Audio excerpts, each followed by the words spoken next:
अस्सलामुअलैकुम दोस्तों, क्रिकेट की ताज़ा तरीन अपडेट हासिल करने के लिए मेरे चैनल को सब्सक्राइब कर लें। T20 वर्ल्ड कप आयरलैंड और इंग्लैंड की सीरीज से कबल पाकिस्तानी स्क्वाड को अपडेट कर दिया गया। पाकिस्तान की अगली असाइनमेंट आयरलैंड के खिलाफ 3 मैचों की सीरीज है। पाकिस्तान क्रिकेट बोर्ड पीसीबी जुमेरात को आयरलैंड और इंग्लैंड के खिलाफ T20 सीरीज के लिए स्क्वाड का ऐलान करेगा। वाज़ेह रहे, पाकिस्तान क्रिकेट बोर्ड पीसीबी के चेयरमैन मोहसिन नकवी ने मंगल को प्रेस टॉक में तस्दीक की थी कि इंग्लैंड और आयरलैंड की T20 सीरीज के लिए टीम का ऐलान बुध को किया जाएगा। ताहम कज़ाफी स्टेडियम के करीब एक अहम तकरीब की वजह से आज ऐलान करना मुमकिन नहीं होगा।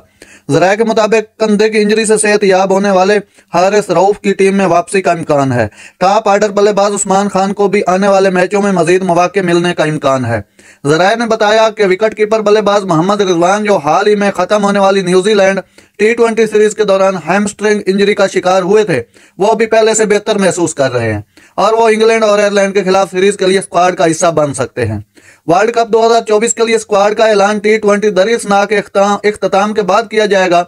इंग्लैंड के खिलाफ पहले जो 22 मई को होगा। T20 वर्ल्ड कप के लिए स्क्वाड जमा कराने की इब्तदाई आखिरी तारीख 1 मई थी, लेकिन टीम में इसी माह की 25 तारीख तक तब्दीलियां कर सकती हैं। इसके बाद किसी भी तब्दीली के लिए एमएट की टेक्निकल कमेटी से मंजूरी दरकार होगी। नाज़रीन, ऐसी बर वक्त खबरें सुनने के लिए मेरे चैनल को सब्सक्राइब कर लें। अल्लाह हाफिज।